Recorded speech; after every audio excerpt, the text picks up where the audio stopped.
The voice you ignore is the life you're missing.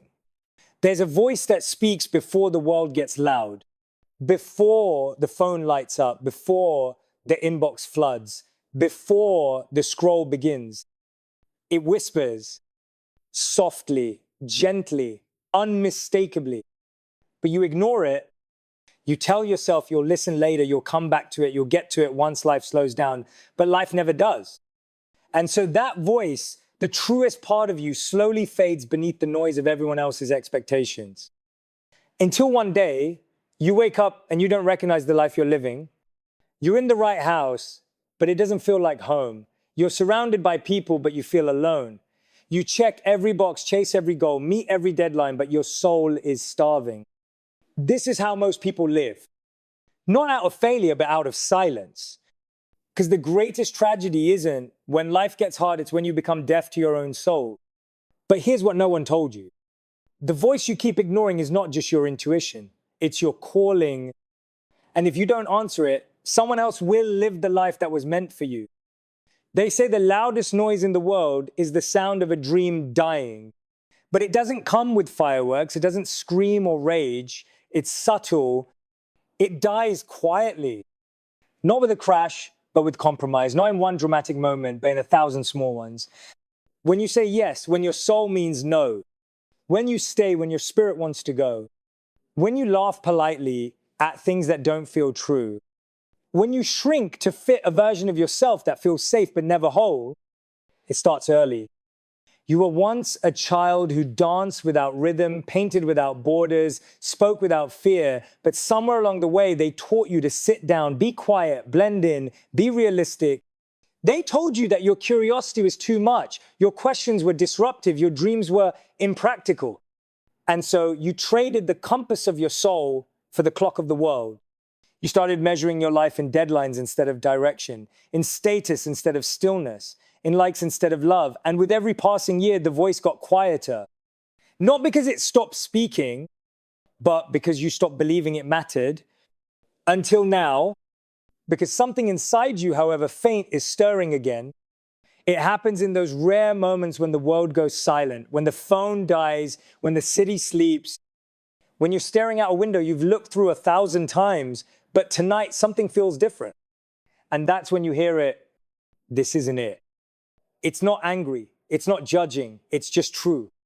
The job, the relationship, the routine, the distractions, the person you pretend to be when you walk into the room, none of it fits anymore. And that's terrifying because it means you've built a life around a version of yourself that was never complete. But it's also liberating because if you can build the wrong life, it means you can rebuild the right one. That voice, the one you've been ignoring, has been patient. It's waited through heartbreak, through achievements that felt empty, through nights when you cried without knowing why. It's been there when your smile was forced, when your conversations were scripted, when your eyes looked alive but your heart felt buried. And is the wildest truth of all. The voice is you, not the version that makes everyone else comfortable. Not the version you perform on social media, not the version that follows the plan and keeps the peace and colors inside the lines. It's the real you, the one you've hidden beneath all the masks, the one who still remembers who you were before the world told you who to be, the one who is still waiting patiently to be chosen. Let me tell you a story. There was a young woman who grew up loving to write, not just because she was good at it, but because when she wrote, she felt whole. It was the one place where she didn't have to impress anyone. Her pages didn't care about her weight, her GPA, her followers, or her future. Her journal didn't judge. But when it came time to choose a career, she did what everyone told her to do. She studied finance, took the job, made her parents proud, got promoted, smiled for the pictures, wore the suit, memorized the pitch, sat in meetings talking about numbers she didn't care about. And every night she went home and wrote poetry no one ever read. Years passed. Her LinkedIn looked perfect. Her paycheck was solid, but every morning she had to convince herself to get out of bed. One night, exhausted from pretending, she opened her old journal. She hadn't written in it in 5 years. She flipped through the pages and found a line she wrote at 16. I don't want to be successful. I want to be real. She cried, not because she had failed, but because she had succeeded at the wrong thing. And in that moment, something clicked. The voice returned, not as thunder, not as lightning, but as a whisper. It's not too late. And it wasn't. She started writing again, not for likes, not for followers, not for publishers, but for herself. And slowly, the spark returned. She didn't quit her job the next day. She didn't run away or abandon her life, but she started to carve space for what made her feel alive. Every morning before the emails and the noise she wrote, every weekend, instead of escaping her life, she explored her soul. She joined writing groups, shared her poems, wrote stories, took risks. And one day, years later, she published a book. Not because it was part of the plan, but because she listened to the voice you're ignoring isn't reckless. It isn't selfish. It isn't naive. It's the most honest part of you. And it's not asking you to blow up your life. It's asking you to finally build one that's real. Here's the truth. You don't need permission to be who you are. You don't need a sign from the universe. You don't need everyone to understand your next step. You just need the courage to listen, because the life you're missing isn't somewhere far away. It's buried beneath the noise, and it's been calling you all along. There's a reason you confuse your calling with fear. They feel the same at first. Both make your chest tighten. Both keep you up at night. Both show up when something big is about to change. But they are not the same. Fear holds you back. Intuition calls you forward. Fear is the voice that says you're not ready. Intuition whispers, it's time. Fear screams, what if you fail? Intuition counters, what if you never try? And the problem isn't that you're afraid, it's that you've let fear become your translator. You hear your soul trying to speak, but you let fear interpret it through a lens of past pain, past rejection, past disappointments. You don't see opportunity, you see risk. You don't see growth, you see exposure. You don't see awakening, you see unraveling. But growth is supposed to feel that way. People say they want change, they romanticize it, they post about it, they set goals and make vision boards and read books. But when real change knocks, it doesn't look like a movie montage. It looks like uncertainty. It feels like doubt. It comes dressed in discomfort and vulnerability. And that's why most people never answer the call. Because answering your inner voice doesn't come with guarantees. It doesn't come with applause. It doesn't show you the whole staircase. It only shows you the next step. And that is terrifying. But here's the paradox of life. The thing that scares you the most, that thing deep inside you that feels like too much, is often the very thing you're here to do. The most meaningful things you will ever do will always start with discomfort. Why? Because if it didn't stretch you, it wouldn't change you. Let's go back to that young woman, the one who rediscovered her voice in the pages of an old journal. Do you know what her first instinct was after reading that line? She laughed, not because it was funny, but because it felt so far away. She was 31 years old. She had student debt. She had a reputation, a lifestyle, a rhythm she had built over a decade, and now she was supposed to just start over. The first morning she tried to write again, her hands froze, not because she forgot how to write, but because she remembered how much it once mattered. She was terrified that she wouldn't be good enough, terrified that she had waited too long, terrified that this voice, the one she had buried for so long, would reveal that she didn't have what it takes. But she kept writing anyway. Not because she had confidence, but because she had curiosity. And that is the single most underrated quality in the world today. Curiosity. See, the world tells you to be confident, to be certain, to have a plan, a pitch, a 5-year forecast. But confidence comes after the leap, not before. What you need in the beginning is curiosity. Curiosity says, what if there's more? Curiosity says, what would happen if I tried?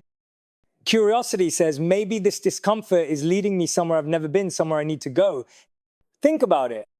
Every innovator in history, every artist, philosopher, builder, and dreamer had to face that moment.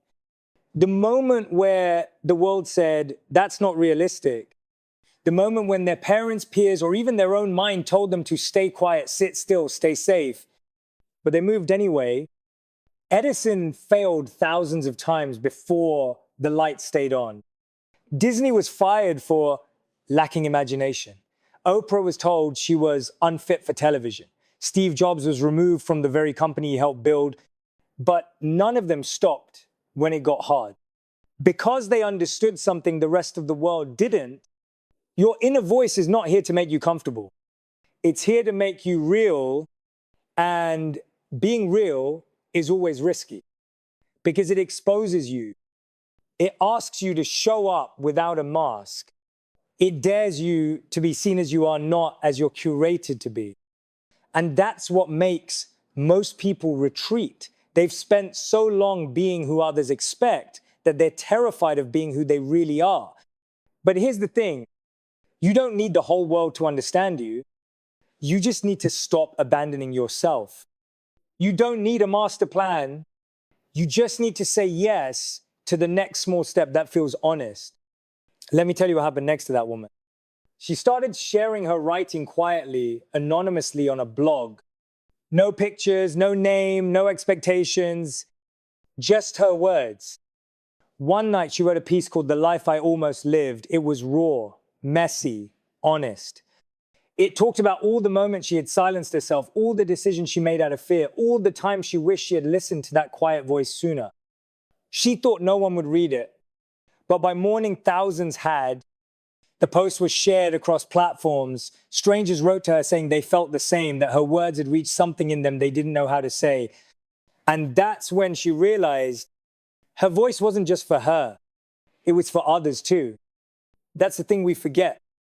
Your inner voice doesn't just lead you to a better life. It helps others find theirs. When you show up honestly, you give others permission to do the same. When you choose truth over performance, you break chains.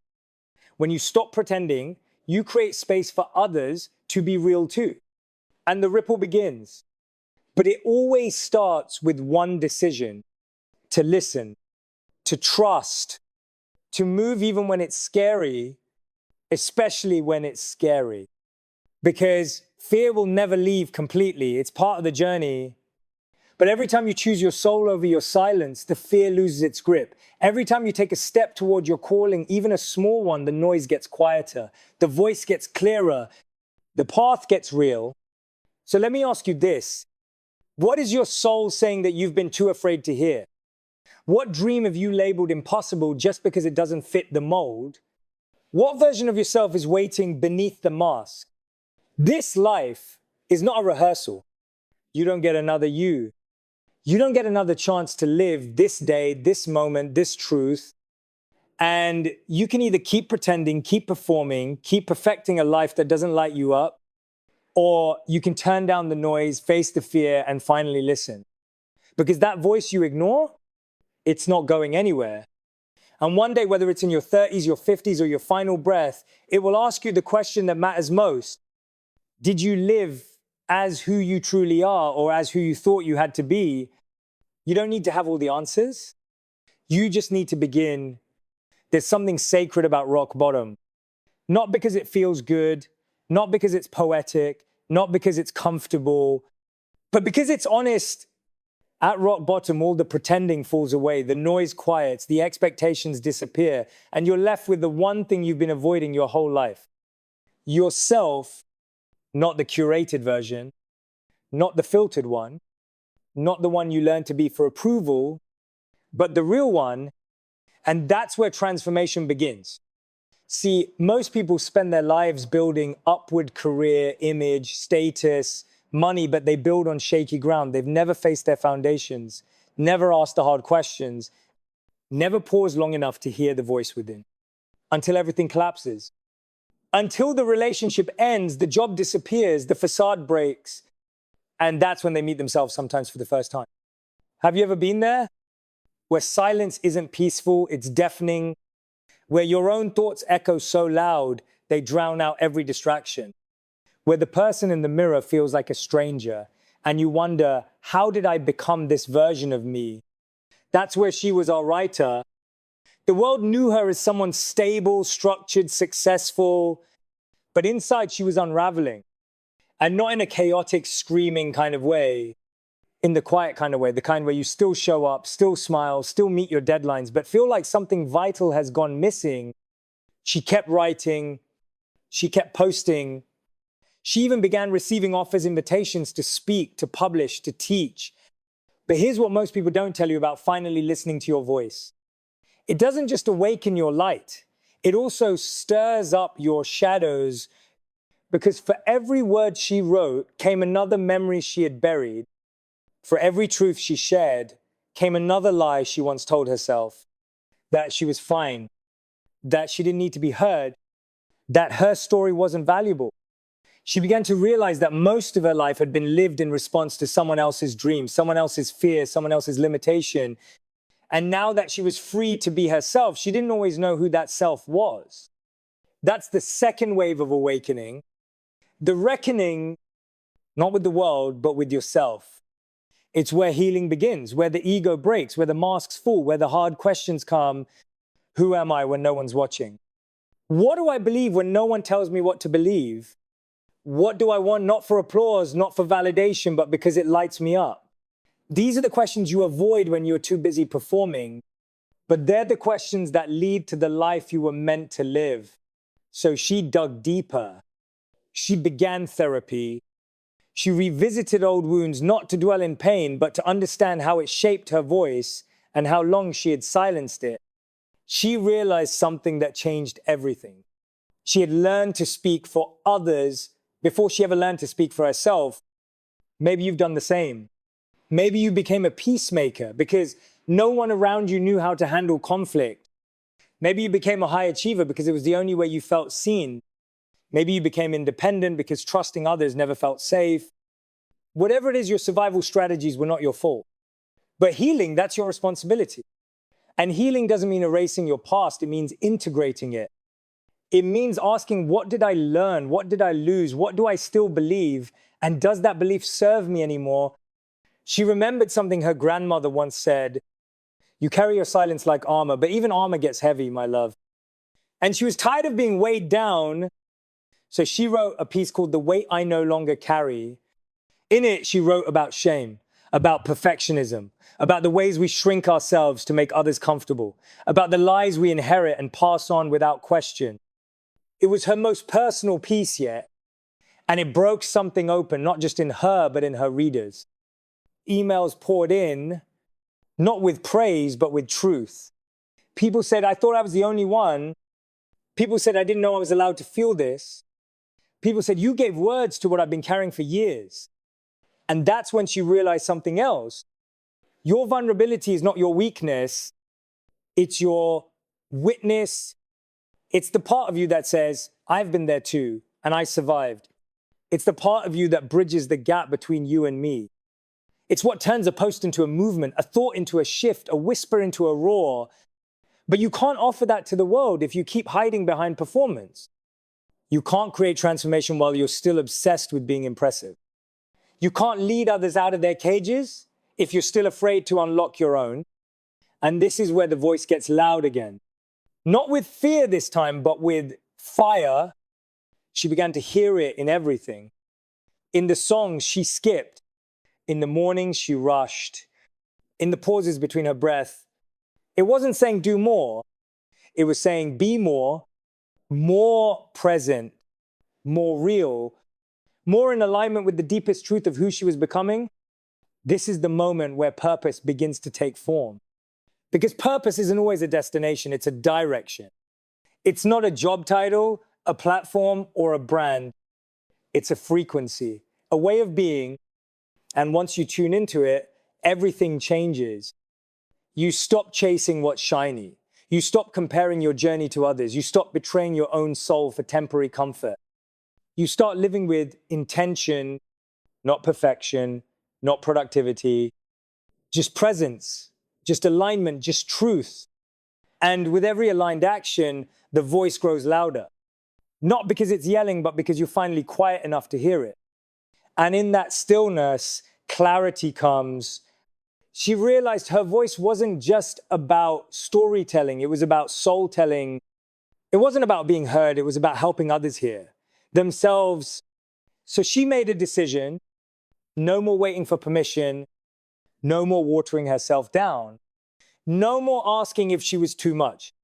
She would write, speak, share from the center of her truth. Not everyone would understand, but the ones who did, they'd find themselves in her fire, just like she had once found herself in someone else's. That's how light spreads. Not all at once, but one honest voice at a time. We all want clarity. We crave that moment when everything just clicks, when the clouds part, the sun shines, and a golden path of purpose rolls out before us like a red carpet. We want a sign, a voice, a clear message from the universe that says, this is it. This is who you are. This is what you're meant to do. But real clarity rarely shows up like that. It doesn't arrive with trumpets and billboards. It doesn't send you a Google Calendar invite. Clarity most often comes in whispers, in nudges, in gentle knowing. And most people miss it, not because it's not there, but because they're too loud inside to feel it. See, the voice you've been ignoring, it's not dramatic. It doesn't compete for your attention like the world does. It's patient, sacred, and still. And it only speaks when you're ready to listen. After her breakthrough, our writer didn't suddenly become fearless. She didn't magically evolve into some enlightened sage, but she became available to truth, available to growth, available to herself. And that changed everything. The voice inside her, the one she had once dismissed, began guiding her moment by moment into a new way of living, not chasing, not proving, just aligning. And as she aligned, her life began to reorganize itself, not through force, but through resonance. Because here's the truth. When you finally honor your voice, the world starts to mirror that alignment back to you. Opportunities shift. Relationships change. Doors open and some doors close. And it's not always easy. Because part of living your truth means outgrowing the spaces you once called home. It means saying no to people who only like the version of you that stayed small. It means walking away from comfort zones that kept you stuck even when they were once your greatest survival tools. And that's exactly what she had to do. She began turning down offers that didn't feel aligned. She stopped writing for clicks and started writing for connection. She ended a relationship not out of anger, but out of honesty. She realized she had been in love with the idea of potential, not with the truth of what actually was. It hurt, but it healed. Because for the first time, she wasn't abandoning herself to keep someone else comfortable. And that in itself was liberation. It taught her a powerful truth. You don't find your voice by becoming louder. You find your voice by becoming truer. Every day she asked herself, does this feel like truth or fear? Am I moving from intuition or insecurity? Am I choosing alignment or approval? These questions became her compass. Not a map, because no one can hand you a step-by-step guide to your soul, but a compass, a feeling, a returning. Because purpose isn't discovered in some grand moment, it's remembered in small ones. It's remembered when you say no to what drains you. It's remembered when you follow what lights you up. It's remembered when you pause, breathe, and ask, is this who I really am or who I was taught to be? The more she asked, the more she listened. The more she listened, the more she remembered the little girl who used to write in journals by flashlight, the teenager who turned pain into poetry, the woman who deep down always knew she was meant to help others feel less alone. That knowing was never gone, it was just buried. Buried under people-pleasing, buried under expectations, buried under the fear of being too much. But now it was resurfacing, and with it came a deep desire to serve, not from ego, not for status, but from love. Because once you truly listen to your voice, you start hearing the cries of others too. You begin to recognize the silent suffering behind people's smiles. You begin to see the masks for what they are, just armor. And you stop judging people for how they present and start loving them for who they're trying to become. This shift marked a new chapter for her. She started volunteering at women's shelters. She gave workshops on healing through storytelling. She opened a free weekly writing circle, not to build a brand, but to build a space where voices could rise together. And every week people came, not because she was famous, not because she had it all figured out, but because she was real, and realness, that's what people are starving for. In a world full of polished perfection, someone living from their truth is revolutionary. And the irony, the more she gave from her heart, the more her life blossomed. Clients came, opportunities aligned. Her book was picked up by a publisher, the same manuscript that had been rejected years earlier, but this time it was infused with truth. It was no longer performative. It was personal. She was no longer writing to be impressive. She was writing to be in service. That changed the energy. That changed the outcome. That changed everything. Because when you serve from your deepest truth, you don't chase success. You attract it, not as a prize, but as a byproduct of alignment. That's the paradox no one tells you. The moment you stop needing the world to validate your worth, the world begins to reflect that worth back to you, because energy doesn't lie. When you walk in truth, people feel it even if they can't explain it. It's why some people will be magnetized to you and others will fall away. Let them. Your voice was never meant to resonate with everyone. It was meant to resonate with the right ones. The ones who need to hear what you're here to say, the ones who are waiting for permission to speak their own truth and will find it through your courage. And that I'll write to realize there's the quiet miracle of living aligned. Your freedom becomes someone else's permission. Your healing becomes someone else's hope. Your voice becomes someone else's lifeline. That's the power you hold, not when you become louder than the world, but when you finally become louder than your own fear. There comes a point in every journey when silence becomes sacred, not just the absence of noise, but a kind of silence that heals you, a silence that speaks to you louder than words ever could. It was in this silence that she began to see everything differently, not through the lens of ambition, but through the eyes of awareness. And awareness is where transformation begins. Because here's the uncomfortable truth. Most people don't fear failure. They fear being alone with themselves. They fear stillness. They fear quiet. They fear the moment the distractions fade and all that's left is them. Why? Because in that quiet space, the truth begins to rise. All the truths you've buried, all the truths you've outrun, all the truths you've numbed, they come back not to shame you, but to free you. But most of us resist that freedom because we've been conditioned to equate stillness with stagnation. We think, if I'm not doing, I'm not progressing. But the most powerful growth often happens in stillness, in reflection, in awareness, in the space between the doing. And that's what she discovered. She started making time to just sit with herself. No phone, no podcasts, no background noise, just breath, just presence. At first, it was uncomfortable. Her mind rebelled. It told her she was wasting time. It told her she should be working, creating, achieving. But she stayed, and in that sacred staying, something broke open. She realized she had been moving so fast for so long that she had forgotten how to simply be. And in that being, she remembered that her worth wasn't in her productivity. Her value wasn't in her visibility. Her power wasn't in how loud she could be, but in how deeply she could listen. And the voice she had once ignored, it started speaking again, not in grand declarations, not in clear instructions, but in quiet invitations like, let go of what no longer feels like home. Trust the direction, not just the destination. Who you are becoming is more important than what you are achieving. These whispers weren't instructions, they were inner truth surfacing because she was finally still enough to receive them. And as she listened, she started living differently. She no longer rushed her mornings.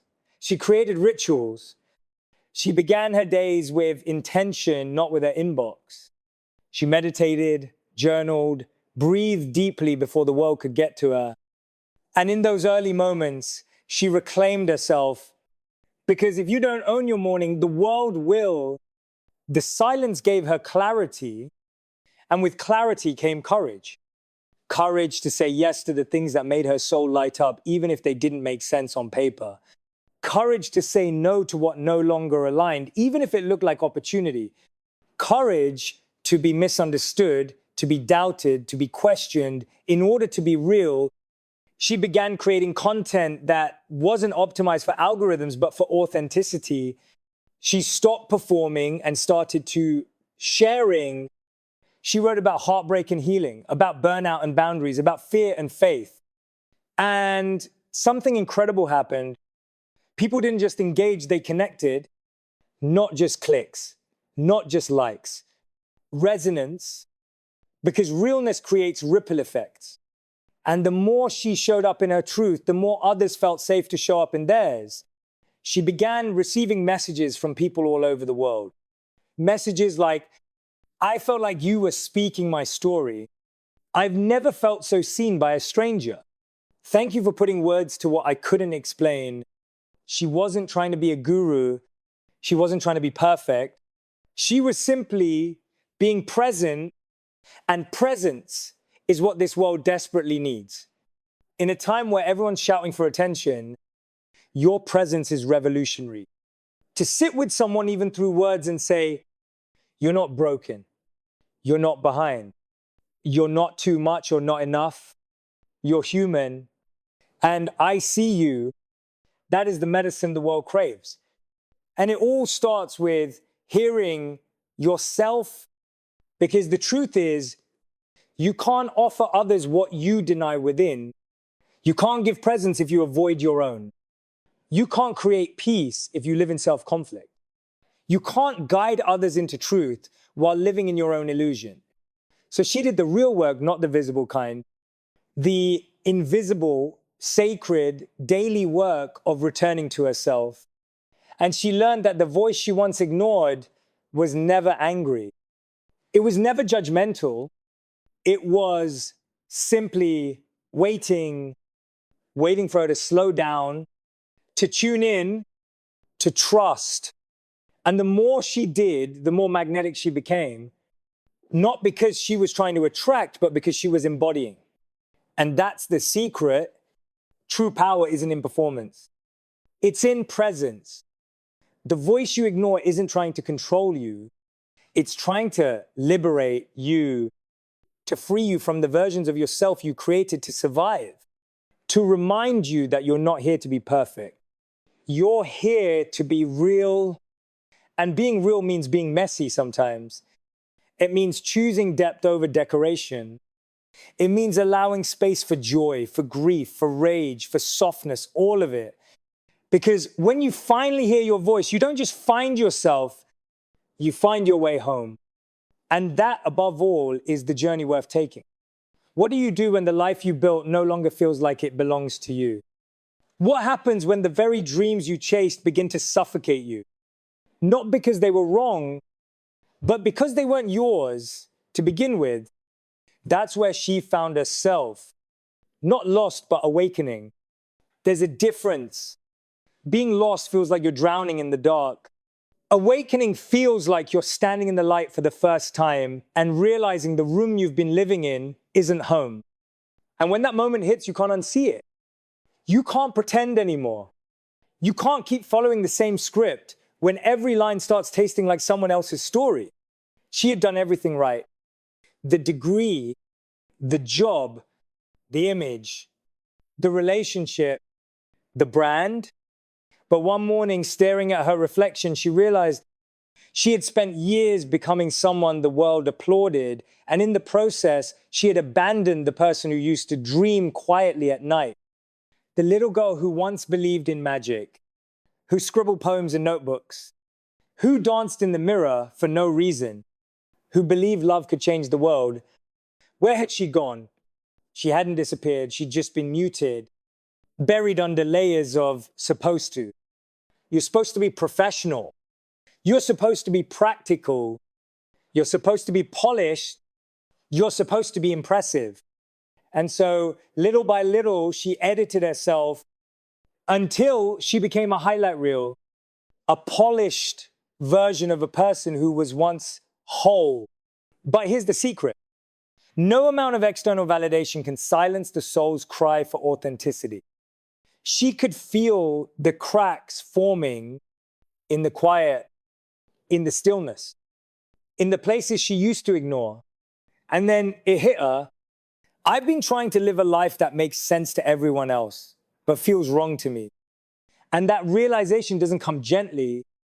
It comes like an earthquake shaking the foundation of everything you thought you were building. But in that crumbling, there is truth. And with truth comes liberation.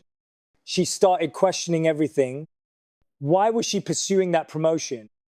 Was it passion or pressure? Why was she still in that relationship? Was it love or fear of being alone?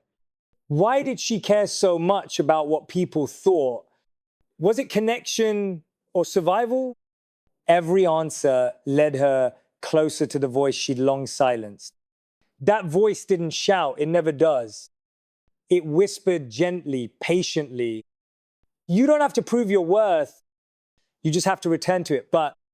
So she started unlearning the lies. Like the lie that says your success defines your value. The lie that says busy equals important. The lie that says comfort is safety. The lie that says your path must look like everyone else's to be valid. She began reclaiming forgotten pieces of herself. She started writing again, not for likes or followers, but for healing. She picked up a paintbrush. She walked barefoot in the grass. She spent hours in silence. She cried when it hurt, laughed when it didn't, and let go when it was time. And slowly, the layers peeled back. Underneath the woman who had built the perfect life was the woman who was finally building a true life. There's a sacred kind of courage in choosing yourself, not the version that pleases others, but the version that makes your soul say, yes, this is who I am. That version might scare people. It might confuse them because authenticity disrupts expectation, but she didn't need them to understand. She just needed to be free. And freedom, she learned, doesn't come from breaking rules. It comes from breaking roles.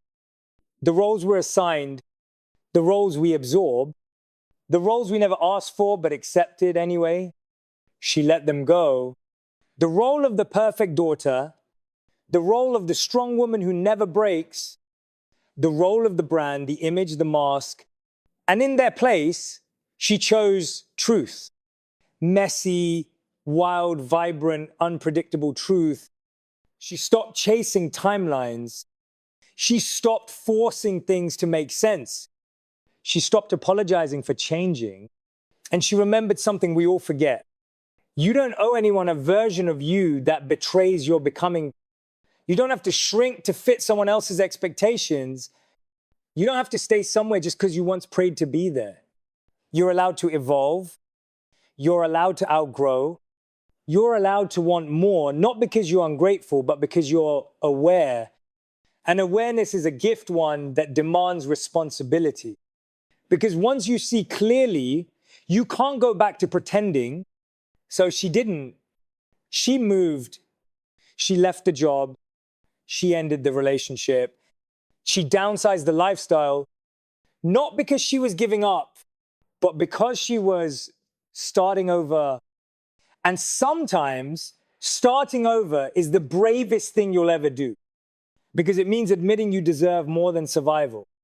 You deserve to live a life that feels like yours, not a life that just looks good from the outside. And here's the beautiful irony. The moment she stopped trying to be impressive, she became unforgettable because authenticity shines. It resonates. It awakens. When you live in your truth, you give others permission to do the same. You become a mirror not of perfection, but of possibility. And that, more than anything, is what this world needs.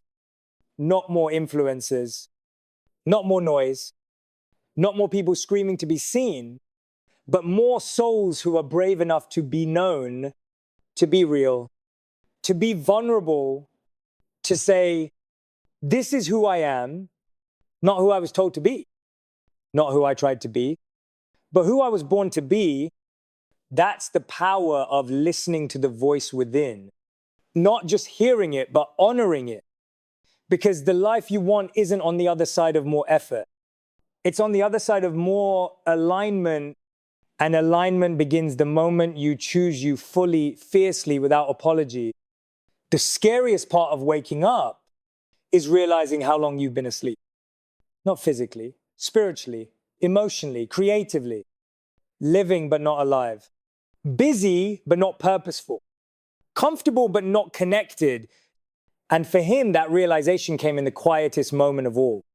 Not in a tragedy, not in a loss, not even in heartbreak, but in a coffee shop on a rainy Tuesday afternoon. He was sitting alone, scrolling, endless posts of lives that looked shinier than his, achievements, vacations, couples, muscles, mansions, smiles, everything he was told he should want, everything he had been taught to chase. And yet inside there was only silence. Not peace, but numbness. That dangerous numbness that creeps in when you're disconnected from yourself for too long. He looked up. Out the window, raindrops slid down the glass like silent metaphors. And that's when it hit him. I don't even know who I am outside of my performance. He had become a master at pretending to be confident, pretending to be successful, pretending to be okay. He wore his mask like a second skin so well that even he forgot it was a disguise. But in that coffee shop, something cracked. And through the crack, a small voice whispered, "You're allowed to stop performing. You're allowed to come home." That voice wasn't angry. It wasn't judgmental. It was kind, almost fatherly. And for the first time in years, he listened. He didn't brush it off. He didn't drown it out with music or tasks or distractions. He let it sit. And in that silence, a memory surfaced, a version of himself he hadn't seen in years. The boy who loved to build things with his hands. The boy who believed he could be an inventor. The boy who cried when others cried, laughed loudly, dreamed endlessly. Where had that boy gone? He wasn't gone, just buried under years of expectations, under societal definitions of masculinity, under the fear of not being enough. You see, no one tells young boys how to be whole. They tell them how to be tough, how to be winners, how to dominate, but they don't teach them how to feel, how to soften, how to trust their intuition. So he had built walls, elegant, strong, impenetrable, walls made of achievements, walls made of humor, walls made of sarcasm and self-deprecation. But the problem with building walls is this. They keep out the pain, yes, but they also keep out the light. And he was tired of living in the dark. So that day, he did something radical. He put down the phone, he left the coffee shop, and he walked aimlessly, intentionally, through the streets of a city he thought he knew, but was seeing with new eyes. He noticed things he never saw before. The old man feeding pigeons like it was the most sacred thing in the world. The barista laughing not politely, but deeply with a stranger. The little girl jumping in puddles while her mom looked horrified and proud at the same time. It was all so real. Alive, that's what was missing. Aliveness. He'd confused being busy with being alive. He'd confused being productive with being fulfilled. He'd confused applause with connection. And now he was ready to trade them back. But where do you start when you've lived a life built on pretending? You start small. He went home that night and stood in front of the mirror. No filters, no angles, no performance, just him. And he said the words he'd never dared to say, "I miss you," not to someone else, to himself, to the boy he once was, to the soul he had silenced. And he made a promise that night. to stop running, to stop hiding, to stop numbing, and to begin returning to what made him feel most human. He picked up an old guitar, fingers fumbling across the strings. He journaled not for content, but for clarity. He sat in stillness even when it hurt. And slowly, the numbness gave way to something powerful. Truth, uncomfortable, raw, beautiful truth. He realized he wasn't angry at the world. He was angry at himself for abandoning his own voice. But anger, when met with compassion, becomes fuel. So he used it. He started saying no more often, no to work that didn't align, no to relationships that drained him, no to anything that asked him to betray himself for approval. He started saying yes to uncertainty, yes to discomfort, yes to joy, even when it felt undeserved. And people noticed some didn't like the change. They missed the version of him that was always agreeable, always available, always performing. But the right ones stayed, the ones who loved the soul, not the show. And slowly, he built something better than a persona. He built a life, not perfect, not flashy, but real, rooted. And that life, the one he thought he had to earn through, proving was waiting for him all along. All he had to do was listen, not to the noise, not to the crowd, not to the metrics, but to the small, steady voice that had been whispering for years, come home. And that voice, it never stopped believing in him. Not when he buried it, not when he ignored it, not even when he betrayed it. It waited patiently, because that's what truth does. It doesn't force, it invites. And the moment you accept the invitation, you begin to remember who you were, who you are, and who you're becoming. And that is the moment the performance ends and the purpose begins. He woke up that morning feeling different, not because something extraordinary had happened overnight, not because the world had shifted beneath his feet, but because he had shifted. The weight on his chest, the one that felt like a lifetime of invisible burdens, was lighter. He breathed in deeply, tasting the freshness of this new beginning. He realized something profound. Awakening isn't a moment, it's a process.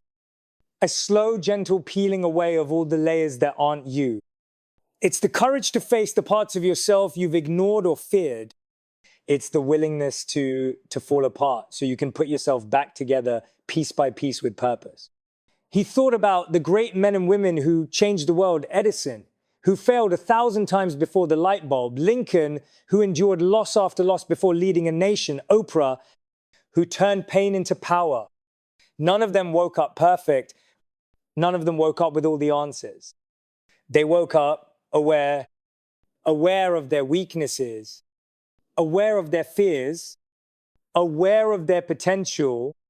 That awareness gave them a choice to sink or to swim, to shrink or to grow, to silence their voice or to finally hear it. And he chose growth because what's the alternative? Living half alive, chasing shadows instead of light, pretending to be whole while falling apart inside. That morning he sat down and wrote a letter, not to someone else, but to himself. A letter of compassion, a letter of permission, a letter that said, I forgive you for not knowing. I forgive you for the mistakes. I forgive you for the times you gave up. And I promise to stand by you now, no matter what. Writing that letter was the first act of love he had given himself in years. Love, he realized, wasn't just a feeling. It was a practice, a commitment to show up even when it's hard, even when the world says you're not enough, even when you doubt yourself. Love was the foundation he needed to build the life he wanted. And with love as his compass, he could finally chart a new course, one that wasn't dictated by fear or expectation, but by truth, by purpose, by connection. He remembered a quote from Walt Disney, a man who dared to dream when others called him crazy. All our dreams can come true if we have the courage to pursue them. Courage, not luck, talent, or timing, was the true secret. The courage to be vulnerable, the courage to be authentic, the courage to listen to the voice inside that says, you matter. That day, he took the first step toward that courage. He reached out to an old friend he had lost touch with, not for networking or appearances, but because he missed genuine connection. He apologized for the years of silence. And to his surprise, the friend welcomed him back warmly. They talked for hours about dreams, fears, failures, and hope. And in that conversation, he felt alive again. Real, seen, human, because connection is the antidote to loneliness, to numbness, to despair. It's the bridge that brings us home. From that moment forward, he vowed never to ignore his voice again. Because that voice, the one he had silenced, was the key to his freedom. Freedom from pretending, freedom from fear, freedom from living a life that wasn't truly his own. He learned that to live fully, you must listen fully to yourself, to others, to the world around you. And in that listening, you find your way, not the easy way, not the perfect way, but the right way. The way that leads you back to yourself. That night, he lay awake, staring at the ceiling as the city lights flickered through his window like distant stars. He thought about all the years he had spent trying to be someone else, trying to fit a mold that wasn't made for him, trying to silence the voice inside, the voice that whispered, pleaded, and sometimes screamed for attention. He realized now that the hardest person to forgive was himself. For the times he abandoned his dreams, for the moments he let fear write the script of his life, for every no he gave himself when he wanted to say yes. But forgiveness wasn't a one-time event. It was a practice, a daily ritual, a revolution in the mind. Because the truth is, you cannot live fully without forgiving yourself. And so he made a decision not just to forgive, but to love himself. Not the perfection, the achievements, or the mask, but the flawed, broken, beautiful human underneath. He remembered a story about Henry Ford, a man who failed countless times before revolutionizing the automobile industry. When asked about his failures, Ford famously said, "Failure is simply the opportunity to begin again, this time more intelligently." That evening, he understood that his past mistakes were not chains, but stepping stones. He could choose to be a prisoner of his regrets or an architect of his future.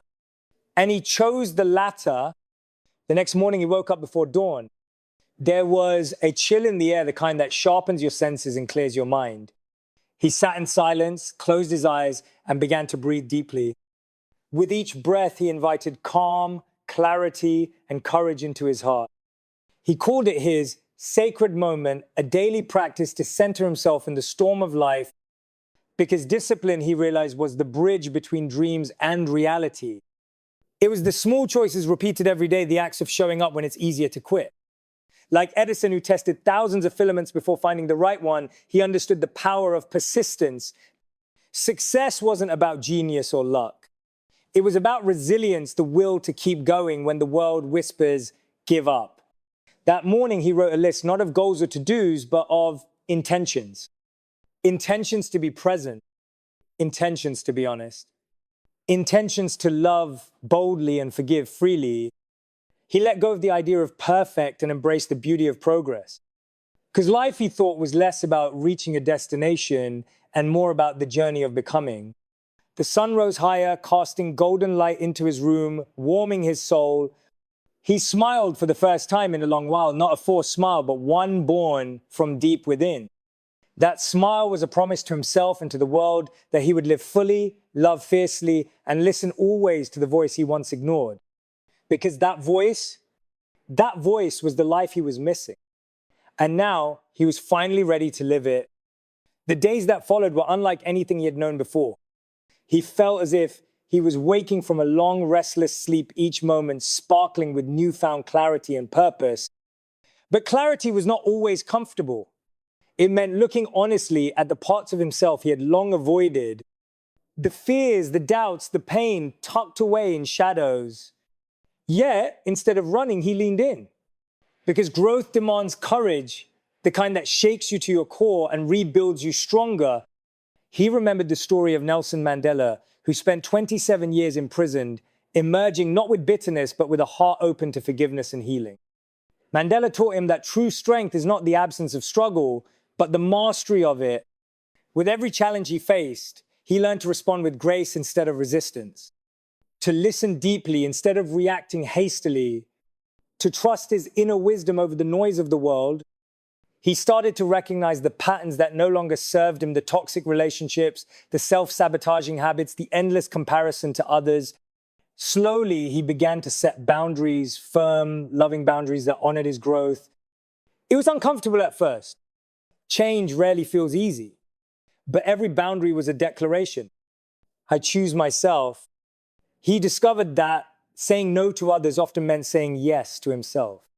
And that was revolutionary, because for so long he had believed that love meant sacrifice, losing pieces of himself to keep others happy. Now he understood love as a source of empowerment, the kind that expands when you protect your energy and nurture your soul. With this shift, his relationships transformed. Old wounds began to heal as he communicated with honesty and compassion. He embraced vulnerability, allowing others to see the real him, imperfect, authentic, courageous. That vulnerability became his greatest strength, because true connection, he realized, can only grow in the soil of authenticity. And as his world changed, so did his vision. He no longer chased external validation or fleeting success. Instead, he focused on impact, on the legacy he wanted to leave. A legacy rooted not in wealth or fame, but in kindness, courage, and purpose. He visualized a life where his voice inspired others to find their own. A life where he led by example, showing that transformation is possible when you dare to listen. Every morning he woke with intention, reminding himself of this promise. The journey was far from over, but now he walked it with open eyes and an open heart, ready to embrace whatever came next. And then came the moment he had been running toward without even realizing it. The moment when all the fragments of his journey converged, the pain, the healing, the courage, the love, into one undeniable truth. He was enough, not because he had achieved something spectacular, not because the world had finally noticed him, but because he had chosen to see himself with compassion, to hear the voice he once ignored, that quiet whisper inside telling him, "You are worthy, you are powerful, you are alive." He stood at the edge of a new beginning, a life not dictated by fear or doubt, but guided by purpose and authenticity. And in that space, he found freedom. Freedom to dream boldly, freedom to love fiercely, freedom to live fully every single day. This is the life waiting for you too. The life on the other side of fear, of silence, of ignoring that small, persistent voice inside. Your voice, because the voice you ignore is the life you're missing. So today I invite you to listen, to pause, to breathe, to honor that voice, because your story matters, your dreams matter, and you have everything you need to live the life you were meant to live. If this story touched you, if you feel that spark inside awakening, then don't let it fade. Take that first step.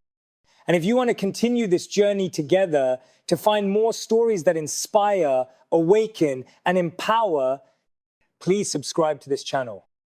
Join a community of warriors choosing courage over comfort, purpose over fear. Hit the subscribe button now and turn on notifications so you never miss a moment that could change your life. Remember, you have one life. Live it like you mean it. Because you do. Thank you for listening, and welcome to the beginning of everything.